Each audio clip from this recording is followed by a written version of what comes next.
Believe in love. Love for God and others, for God is love. 1 John chapter 4, verse 8. That's our religion. Love. Love is everything. Where without love there is nothing. No friends, no families, no fathers or mothers or children or sex or health or happiness or God or heaven. There could be none of these without love, and none of these is possible without God, for He is love. This is the solution to all of the problems of today, as well as to the problems of the past.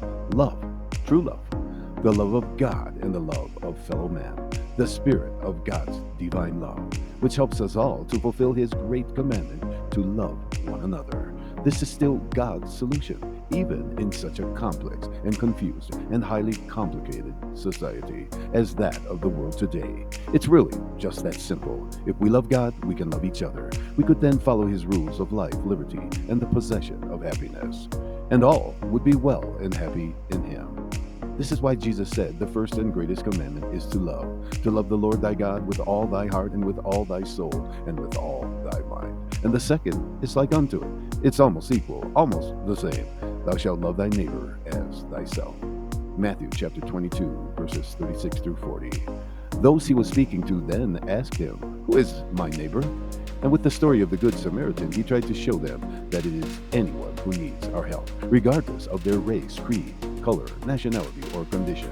Where if we have real love, we can't face a needy situation without doing something about it. We can't just pass by the poor man on the road to Jericho. We must take action like the Samaritan did. See Luke chapter 10, verses 25 through 37. It's not enough to say, Oh, I'm so sorry. How sad. But compassion must be put into action. That's the difference between pity and compassion. Pity just feels sorry. Compassion does something about it. We must demonstrate our faith by our works, and love can seldom be proven without tangible manifestation in action. To say you love someone and yet not try to help them physically in whatever way they may need food, clothing, shelter, and so on, this is not love. True, the need for real love is a spiritual need, but it must be manifested physically in works, faith which worketh by love.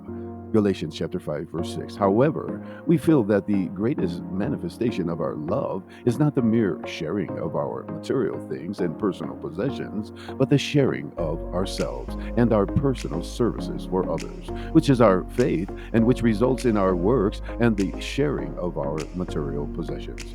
Jesus Himself had nothing material to share with His disciples, only His love and His life, which He gave for them and for us, that we too might have life and love forever. For greater love hath no man than this, that a man lay down his life for his friends. Read John chapter 15, verse 13. So we consider that the sharing of ourselves, our love, and our life with others is the greatest of all sharing in our ultimate goal, as well as our present means to that end. In fact, this is why God created man to begin with, to love and enjoy Him forever, and to try to help others to do the same. It was God who created love and gave man the need to love and be loved, and it is He alone who can satisfy the deepest yearning of every human soul for total love and complete understanding.